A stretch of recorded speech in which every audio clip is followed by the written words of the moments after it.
She said, "Your friends are losers. I'm not coming to your birthday." I replied, "No problem." Then I invited her ex-roommate who'd been texting me.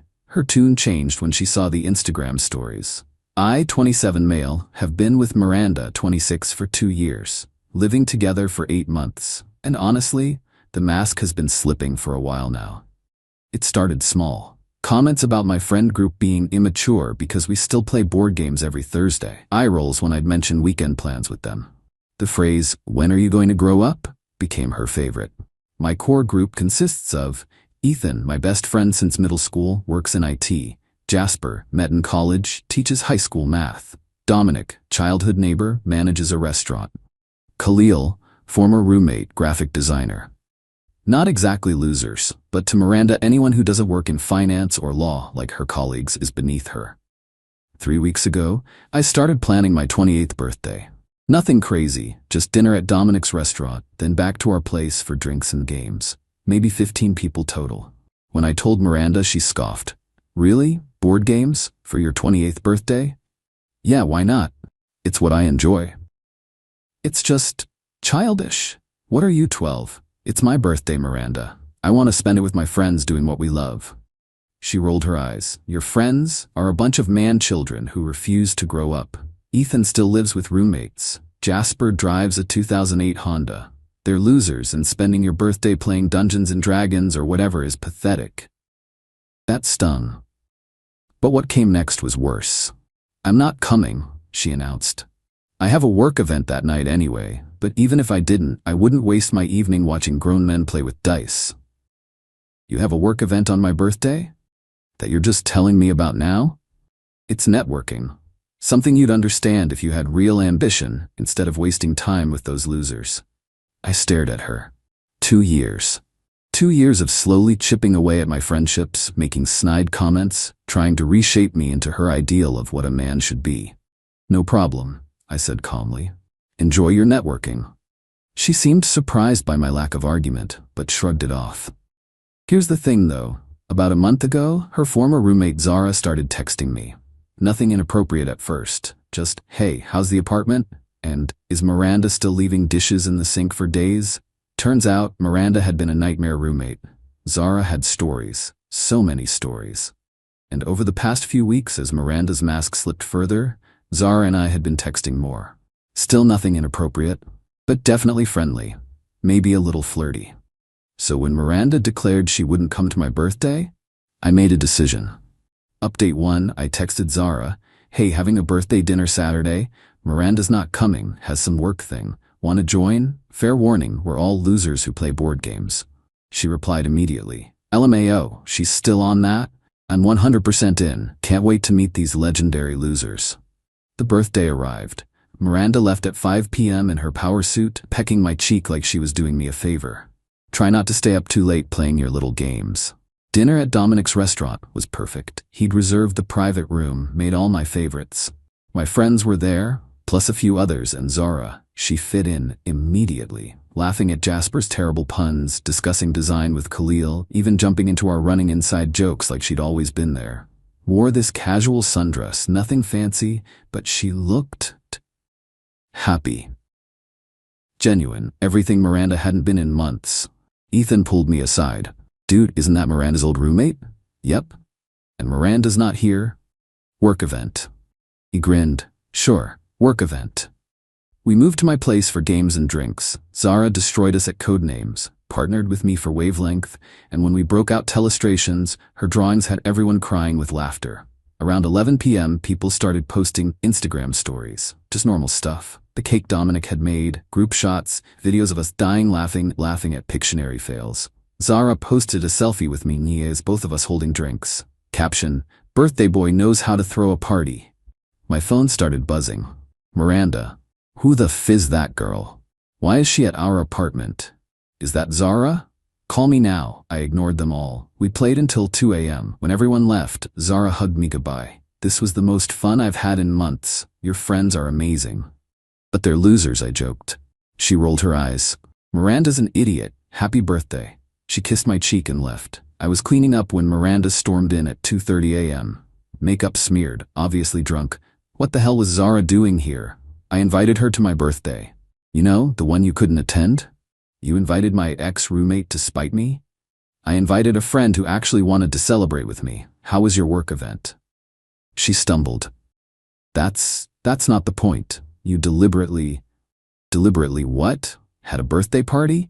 Made sure someone showed up since my girlfriend thought I was too pathetic to celebrate with? You're trying to get back at me. No, Miranda, I'm just living my life with my loser friends, who, by the way, all showed up, unlike you. She started crying, angry tears. This is about that stupid comment, isn't it? I was just being honest. Your friends are losers.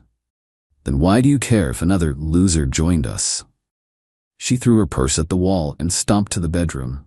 Locked the door. Cool, couch it is. Update 2. The next morning, Miranda emerged looking haggard. Started immediately with the guilt trips. I can't believe you humiliated me like that. Humiliated you? You weren't even there. Everyone saw the stories, my coworkers, my friends, everyone. They all saw you partying with Zara. So, we're friends. Friends? She hated me when we lived together. Wonder why, I muttered. What? Nothing. Look, you made it clear my friends are losers and my interests are childish. You skipped my birthday. I'm allowed to invite whoever I want to my own party. She switched tactics. Baby, I'm sorry about what I said. I didn't mean it. I was stressed about work and you've been saying it for months, Miranda. This wasn't a one-time thing. I'm trying to help you grow. Those guys are holding you back. From what? Being miserable at networking events? Pretending to care about your coworkers' golf scores? She glared. From having a real future. But fine, invite my backstabbing ex-roommate. See if I care. She grabbed her yoga mat and stormed out. 20 minutes later, my phone exploded. Her Instagram story. A photo of her at brunch with her real friends. All posed, filtered, fake smiles. Caption, surround yourself with people who elevate you, not drag you down. Some of us have standards. Petty. But whatever. Then Zara texted, LMFAO, did you see what she posted? Girl is pressed. Yeah, she's big mad. Want to hear something funny? That work event she had? My friend Harmony was there. Said Miranda showed up for 20 minutes, got drunk, and spent the whole time checking Instagram. Left with some finance bro named Trevor. I stared at the message. She left with someone? According to Harmony, they were pretty cozy. Everything clicked. The distance, the criticism, the contempt for my friends. She'd been setting up her exit strategy, making me the bad guy, so when she eventually left for someone better, she'd be the victim upgrading from her loser boyfriend. Thanks for telling me. You okay? Actually? Yeah. Everything makes sense now. That night, Miranda came home late. Acted like nothing happened. But I noticed she'd changed her relationship status on Facebook too. It's complicated. I changed mine to single. Update 3. Miranda lost her absolute mind when she saw the relationship status change. What the hell is this? She shoved her phone in my face. Accurate. We didn't break up. We did the moment you called my friends losers and skipped my birthday to flirt with Trevor. Her face went pale. I don't know what your... Harmony was at your work event. Saw you leave with him. The tears started immediately. It wasn't like that. We just shared an Uber. To where? Silence. That's what I thought. We're done, Miranda. You can stay until you find a place, but we're over. She exploded. You're seriously breaking up with me over one comment about your stupid friends? No, I'm breaking up with you because you're a snob who's been emotionally cheating while trying to make me feel worthless. Emotionally cheating? You invited my ex-roommate to our apartment, to a party, with 15 other people after you declined to come. She grabbed her phone, furious typing. 5 minutes later, she showed me her screen, a Venmo request to me for $1,847. What the hell is this? My half of everything I've paid since we moved in. Utilities, groceries, the couch, the TV stand. If you're kicking me out, you're buying me out. Miranda, we split everything equally. You don't get a refund on living expenses because we broke up. Then I'm not leaving. Fine. But I'm living my life, and that includes having my friends over whenever I want. She smirked. We'll see about that. The next 3 days were psychological warfare. She'd blast meditation music at 3 a.m. for her anxiety. She'd cook elaborate meals using all my groceries, then leave the dishes.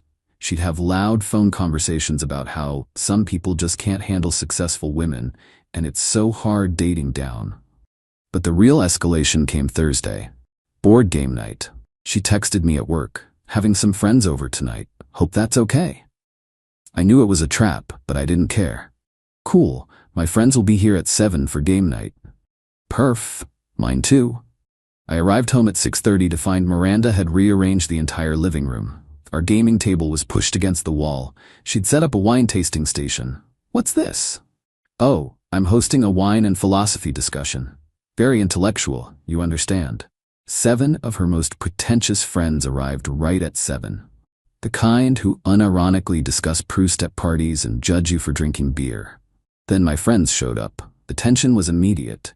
Her friends monopolized the living room, speaking loudly about pedestrian entertainment and the death of sophisticated socializing. Ethan looked at me. I shrugged. Bedroom?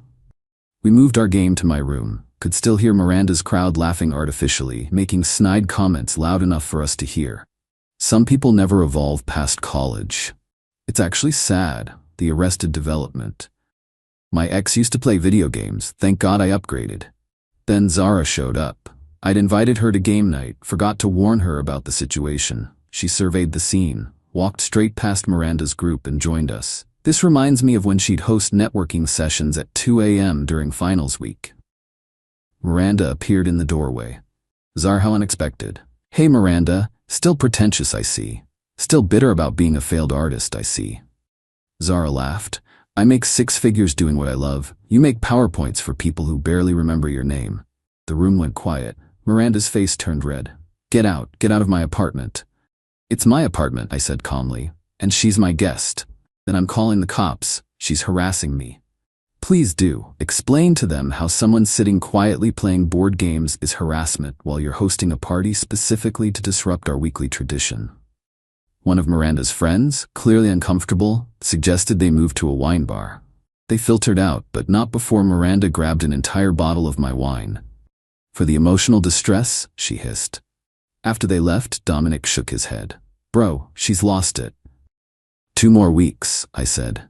She'll find a place by then. Zara stayed after everyone left. We didn't do anything, just talked until 3 a.m. about books, travel, the absurdity of Miranda's wine and philosophy club. You know she's going to escalate, right? Zara warned. Let her. Update 4. Miranda went nuclear the next day. First, she called my mom, told her I was having an affair with her ex-roommate, that I'd become cruel and vindictive, that she was concerned about my mental health. Mom called me, confused. Miranda says you're having a breakdown? No, Mom. I broke up with her and she's mad. Oh, thank God. I never liked her anyway. Too much makeup. Then Miranda tried my employer. Sent an email to HR claiming I was creating a hostile living environment and it was affecting her ability to work from home. HR forwarded it to me with a note. This seems like a personal matter, but we wanted you to be aware. My manager pulled me aside. Everything okay? Ex-girlfriend won't move out. It's getting weird. Been there. Take a personal day if you need it. But Saturday was when she really lost it. I was at the farmer's market with Zara. Not a date, just coffee and browsing. Miranda's friend spotted us and immediately reported back. My phone exploded. Not texts. She started calling my friends. Ethan, dude, Miranda just called me crying saying you're abusing her. Jasper, your ex just offered me $500 to convince you to take her back. Dominic, Miranda's at my restaurant demanding I ban you so she can eat here in peace. She DM'd my girlfriend saying you're cheating. Joke's on her, we broke up last month. Then the social media campaign started. Not directly naming me, but obvious enough, when you realize he was never good enough for you anyway. Upgrading from boys who play with toys to men with real jobs. Some people peak in high school and it shows. Each post tagged with locations I'd been to that week. The gym, my favorite coffee shop, even the farmer's market. Her friends piled on with comments. You deserve so much better. His loss, babe. Level up, queen. Then she made the crucial mistake. She posted a photo of my apartment that she wasn't on the lease for. Caption, going to miss this view but excited for my next chapter. Anyone know good realtors? Implying she was choosing to leave. Making it seem mutual. I commented, lease is in my name only. You were asked to leave 2 weeks ago after cheating. Please be out by Friday as requested. She deleted it, but not before dozens of people saw it. Screenshots started circulating. Zara sent me one with laughing emojis. She's scrambling. Miranda came home that night in a rage. How dare you? How dare I what? Tell the truth. You're ruining my reputation. You're ruining your reputation. I'm just not helping you lie anymore. She threw a glass at the wall. It shattered. That's coming out of your security deposit, I said calmly. I didn't pay a security deposit. This isn't even my apartment. Exactly. She realized what she just admitted and screamed. Actually screamed, then locked herself in the bathroom for 2 hours, posting increasingly unhinged stories about toxic masculinity and narcissistic abuse. Update 5 Sunday morning. 1 week until she had to be out. Woke up to find Miranda in the kitchen with Trevor, the finance bro from her work event. Morning, she said sweetly. Trevor stayed over. Hope that's cool. Trevor looked uncomfortable. Hey man, sorry about this. You know she's moving out Friday, right? His eyes widened. You said you owned this place, he told Miranda. We own it together, she lied smoothly.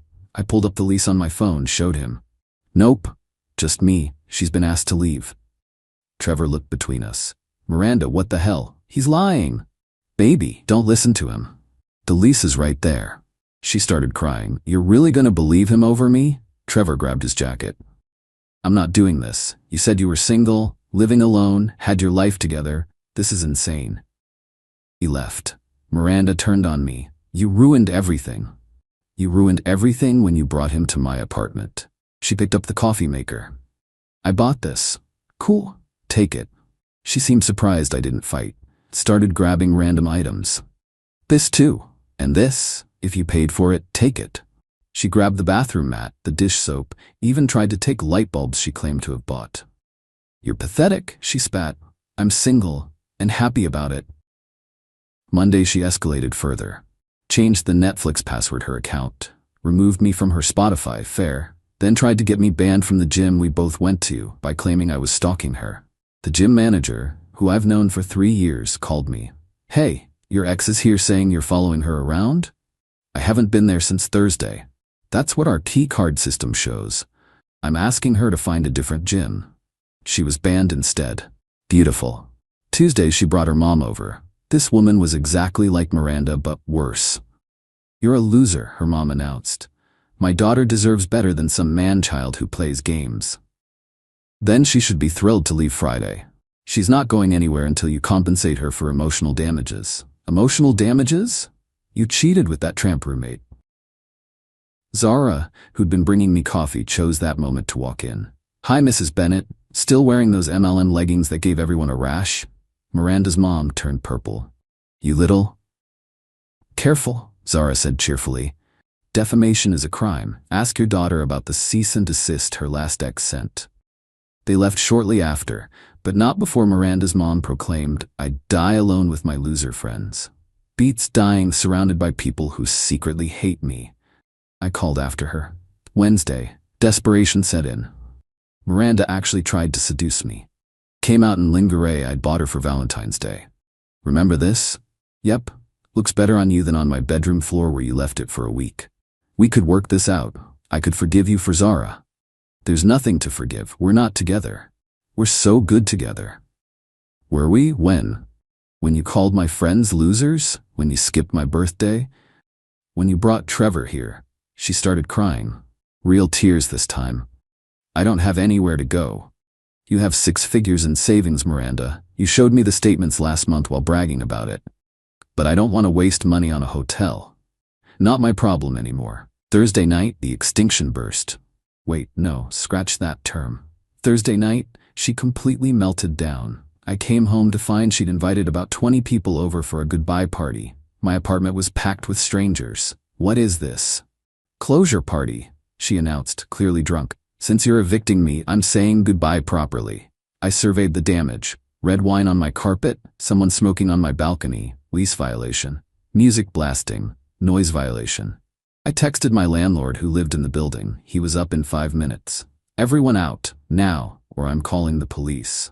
Miranda tried to argue. I live here. No, you don't. You're a guest who's overstayed. Out. The party scattered. The landlord looked at me. She's gone tomorrow? First thing. Good. Clean the carpet and we'll forget this happened. Miranda slumped on the couch, mascara streaming. You've ruined my life. No, you ruined your own life by being a snob who thought she could do better. Turns out people don't like mean girls after college. Final update Friday. Moving day. Miranda had promised to be out by noon. At 11:45 she was still packing, moving at a snail's pace. I need more time. Uber XL is outside. Load up or leave it behind. She tried to take the TV. I paid half. Receipts in my email. I paid fully. Nice try. She tried to take my cast iron skillet. This was mine. You don't even cook, Miranda. Finally, she stood at the door with her boxes. You're going to regret this. When you're 40, still playing your stupid games with your loser friends, you'll think about what you lost.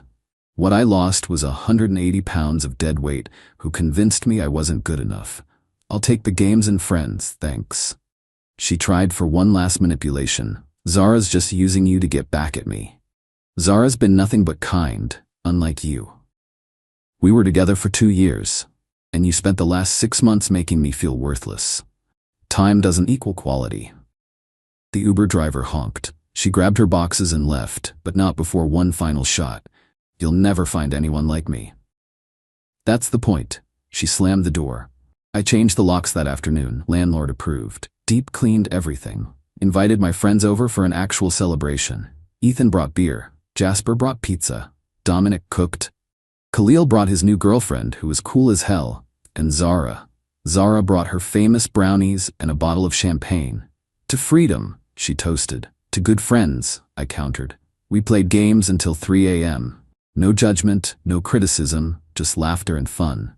Miranda texted around midnight. I made a mistake. Can we talk? I blocked her number. Her friend reached out the next day. Miranda's staying with her mom. She's miserable. How could you do this to her? I didn't do anything to her. I just stopped letting her do things to me. It's been 2 weeks now. Miranda apparently started dating another finance bro who she met at her mom's country club. Already posting about how he gets her ambition and isn't threatened by successful women. Trevor actually reached out to apologize and warned me she'd been telling people I was abusive. Sent me screenshots of her trying to get him back while dating the new guy. We're not friends, but I appreciated the heads up. As for Zara and me, we're taking things slow. Turns out having someone who actually likes your friends, shares your interests, and doesn't think you're beneath them is pretty nice. She joined our board game group officially. Fits perfectly. Last night, she was over watching a movie. Said something that stuck with me. You know what the ironic part is? Miranda spent so much time calling your friends losers, but she's the one who lost. Lost you. Lost her reputation. Lost every friend who saw through her BS. Meanwhile, you're surrounded by people who actually care about you. She's right. I've got friends who show up, a potential relationship with someone genuine, a peaceful apartment, and 0 people in my life who make me feel less than. Miranda was right about one thing though. I'll never find anyone like her again. Thank God for that.